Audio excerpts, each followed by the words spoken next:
Olá, estamos começando mais um programa Dois Pontos aqui pela Repórter Nordeste TV, iniciativa do portal repórternordeste.com.br. Aqui do meu lado, a cientista social e escritora Ana Cláudia Laurindo, e vamos, sem perder tempo, conversar, discutir, debater os principais assuntos que circulam pelas redes sociais, como a greve dos funcionários, dos Correios. Eles decidiram cruzar os braços por tempo indeterminado.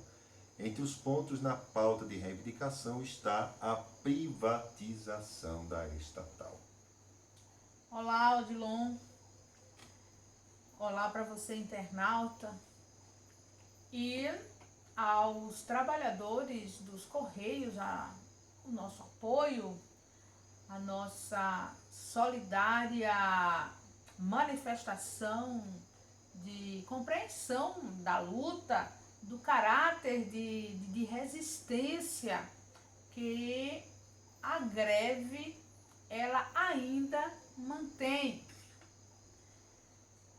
Nós vimos vários tipos de reações a essa greve, principalmente pessoas ainda muito ressentidas pelas demonstrações de apoio a Bolsonaro no período eleitoral feito por funcionários dos Correios vestidos com aquela roupa que caracteriza.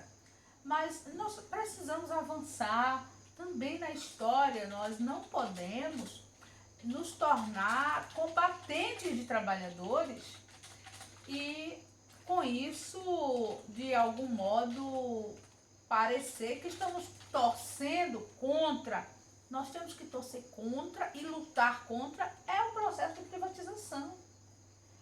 O inimigo da sociedade brasileira não é de jeito nenhum o trabalhador, a trabalhadora dos Correios que sofreu esse golpe de Bolsonaro, porque os que votaram nele e os que não votaram nele, porque não há de imaginar que tenham sido todos os que tenham votado.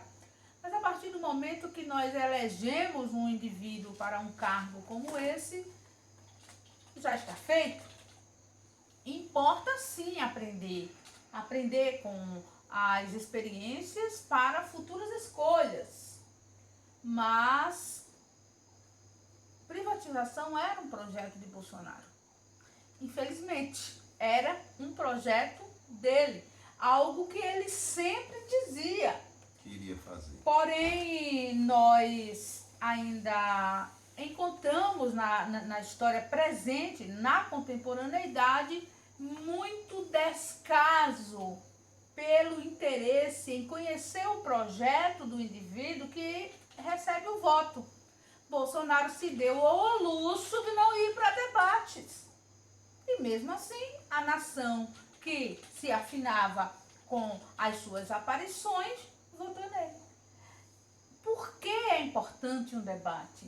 O debate, ele é importante para que o candidato, ele exponha seus projetos.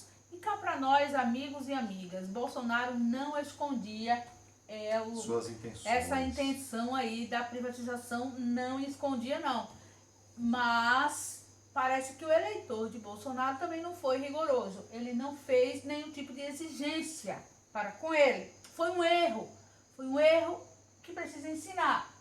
Porém, hoje, enquanto sociedade brasileira afetada no todo pelas políticas de Bolsonaro, nós manifestamos sim apoio aos funcionários dos Correios, mesmo sabendo que uma greve, na proporção que eles anunciam, por si não brecará a efetividade da privatização, a escolha do governo pela privatização. O governo Bolsonaro, ele está passando a boiada. Lembra daquela frase? A frase que foi dita pelo terrível ministro do Meio Ambiente, na reunião de abril. Lembra aquela reunião vazada que nós conseguimos ouvir? Olha, gente, aquilo ali foi um indicativo de que a pandemia ajudaria Era preciso que Bolsonaro utilizasse esse cenário caótico gerado e aguçado pela pandemia para passar a boiada. E a boiada, meus amores, a boiada é o projeto de Bolsonaro, que é um projeto privatista, é um projeto desconstrutor. O Bolsonaro e todos os que o cercam, eles querem o Estado somente para eles, para os seus interesses. Eles gostam muito da máquina pública, para eles. Veja como ganha a vida os Bolsonaros. Os Bolsonaros, eles são todos empregados na máquina pública e com a autorização do eleitor. Essa é a parte grave que realmente precisa sempre ser lembrada para que modifiquemos este tipo de atitude enquanto eleitores, para que se torne mais responsável pelo voto. Sim, Odilon, o voto é uma responsabilidade do eleitor. Nós não podemos justificar um cenário de destruição de direitos como razão para nunca melhorarmos a qualidade do nosso voto. Nós precisamos sim, porque é pelo voto que nós autorizamos alguém a nos representar. E olha o que Bolsonaro está representando: os interesses do empresariado nacional e internacional, com muito fôlego, a todo vapor. Então, que a greve dos Correios ela sirva como um sinal, não uma cortina de fumaça, mas um sinal de fumaça para mostrar que o projeto da necropolítica de Bolsonaro, ele não escolhe onde vai cortar na carne, desde que resvale em lucro para o empresariado, desde que resvale em capitalização de voto para o seu perfil político. Bolsonaro pode sim passar rasteira em todos os seus eleitores. Ele não pode nos financiadores da sua campanha. Nestes, ele não vai passar rasteira, não. Quem financiou a campanha de Bolsonaro, você já se perguntou? Nós sabemos quem votou em Bolsonaro. E também sabemos o que está acontecendo com o eleitor de Bolsonaro, inclusive. Mas com o financiador, gente, com o financiador, o que está acontecendo é enriquecimento, é aumento do poder político, econômico, de influência. Tudo isso, consequência do voto. Continuando esse pensamento da Ana Cláudia Laurindo, aliás, muito interessante, porque uma vez eu tive a oportunidade de conversar com uma funcionária dos Correios e ela me disse que ela sabia de muitos funcionários dos Correios que tinham votado a favor de Jair Bolsonaro, Ana, mas ela disse que naquela agência tinha sido a única funcionária que não tinha votado no presidente Jair Bolsonaro exatamente por causa da privatização. Ela me disse também que os funcionários que trabalham com ela não acreditavam que o presidente da República fosse privatizar a empresa, apesar de ele repetir isso durante a campanha eleitoral. Ela também me disse o seguinte, que havia todo um ambiente preparado para acabar com os Correios.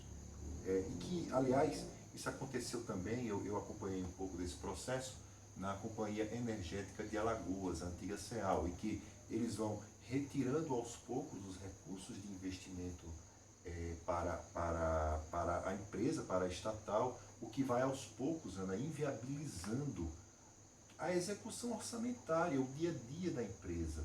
Ou seja, você tem uma verba, vamos supor, para poder, no caso dos Correios, você tem uma verba, vamos supor, para fazer uma determinada reforma de uma agência, e essa verba acaba sendo contingenciada em Brasília, e aí essa agência não é reformada, e os problemas que essa agência vai apresentando vão se tornando cada vez maiores. Eu estou citando, claro, uma hipótese, não estou falando de uma agência, mas o conjunto dos Correios precisa de um investimento, e esse investimento foi sendo cada vez menor. Ela, além de me falar dessa questão da desestruturação dos Correios, ela me falou de um ponto interessantíssimo, que era pessoal.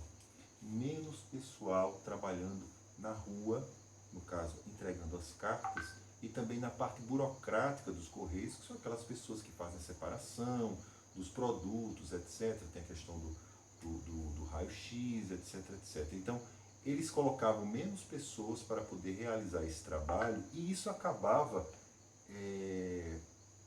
como é que chama? Superfaturando não, era carregando as pessoas, sobrecarregando o trabalho das pessoas que já estavam sobrecarregadas anteriormente pela política de Estado mínimo, que é apregoada de maneira fabulosa. Lembrando que enquanto o Brasil está discutindo uma política de Estado mínimo cada vez maior na pandemia, os bancos estão tendo uma ajuda de dinheiro público que é espetacular e cada vez mais ostensiva. Correios, Eletrobras, o que sobrou da Eletrobras e outras estatais vão sendo cada vez mais empurrados para o buraco da privatização. E olha, não adianta mais pregar o discurso de dizer que a privatização funciona porque o Estado fica mais rápido, etc., ou o dinheiro vai ser colocado.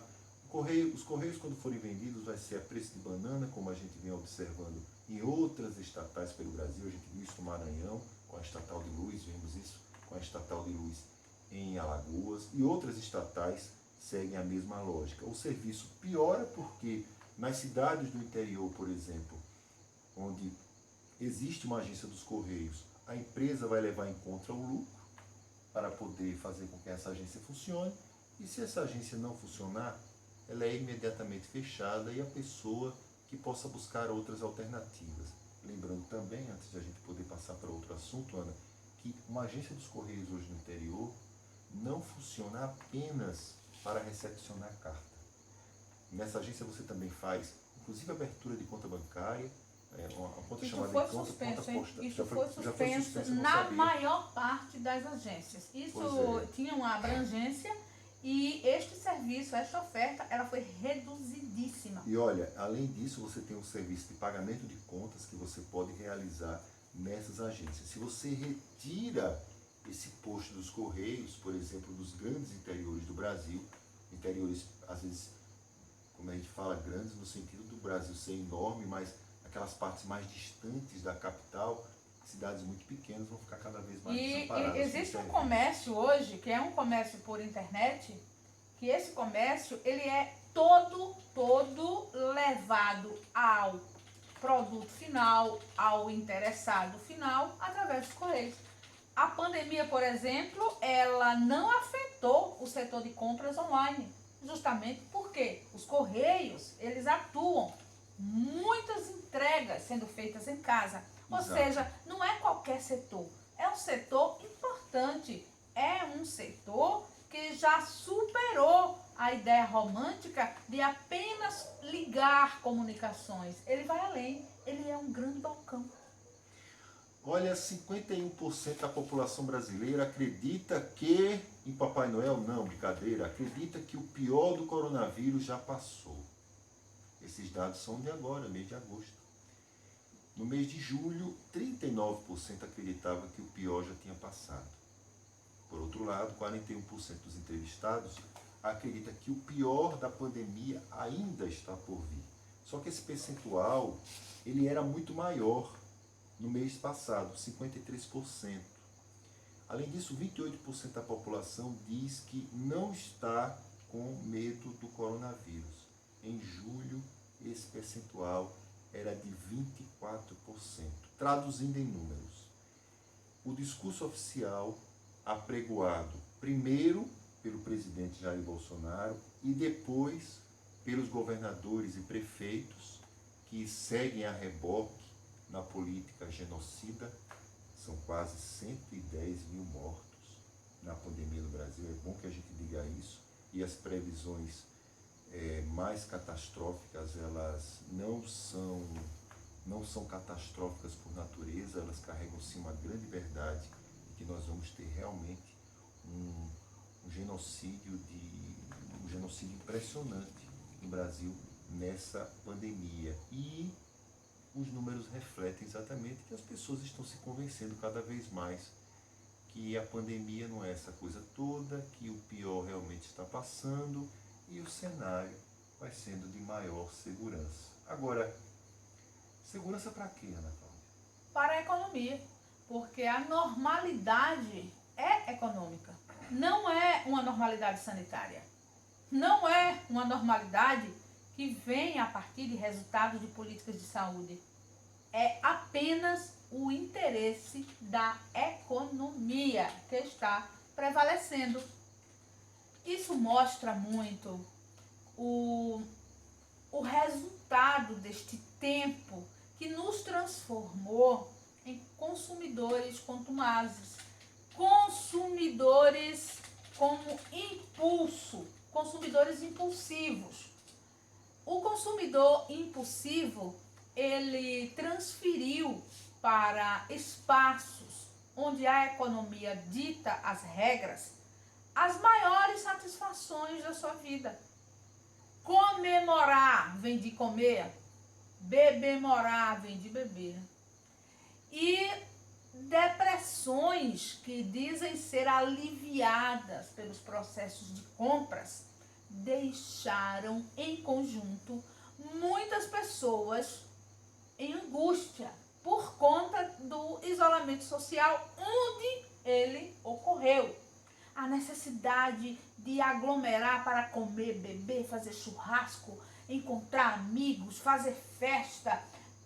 Gente, existe uma população, uma camada da população brasileira que tem mostrado isso em muitas fotos nas redes sociais.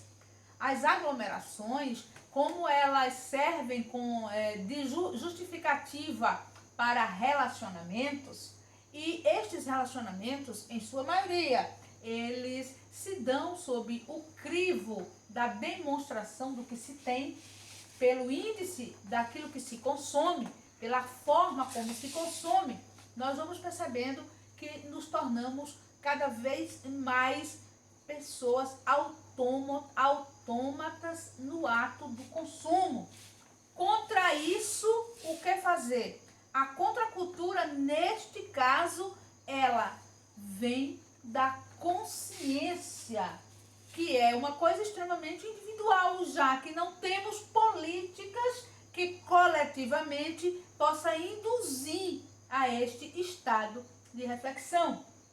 Por outro lado, nós também temos aquela camada que não participa desta via média de consumo, mas é consumidora da fé nas igrejas, nas periferias, nos rincões, e as igrejas, uma boa parte delas como indústrias da fé, como empresas da fé, também movimenta uma economia a partir deste público. Mas ainda existe um outro público que nós estamos começando a ver ganhar um contorno muito mais robusto nos últimos dias. É o público eleitor. A eleição para prefeitos e vereadores está impulsionando a normalidade econômica no intuito de permitir que o indivíduo abra as portas para receber os candidatos. Os candidatos possam movimentar os espaços de aglomeração enquanto campanhas rotuladas de pré-campanhas. Há um interesse maciço de pré-candidatos em chegar perto das pessoas. Como, Odilon, com isolamento social? Como seria possível que os pré-candidatos, eles se colocassem na visibilidade necessária e a qual são acostumados, porque é onde os processos de barganha, eles se dão, a esperança de sonho, a distribuição de sonhos, a distribuição de esperanças, ela é dada no meio da rua, nos encontros. Exato. Então, como fazer isso acontecer em isolamento social? Perceba o interesse eleitoreiro por trás da quebra do isolamento social e o enfraquecimento das noções de perigo que a pandemia nos traz. Sim, ela continua nos trazendo. Mas pelas ruas de várias cidades do Brasil, andar usando até a máscara já começa a distinguir o indivíduo, pois a maioria já descartou o acessório de segurança. Quem vai ganhar com isso? Os que sempre ganharam. O setor econômico e a política eleitoreira.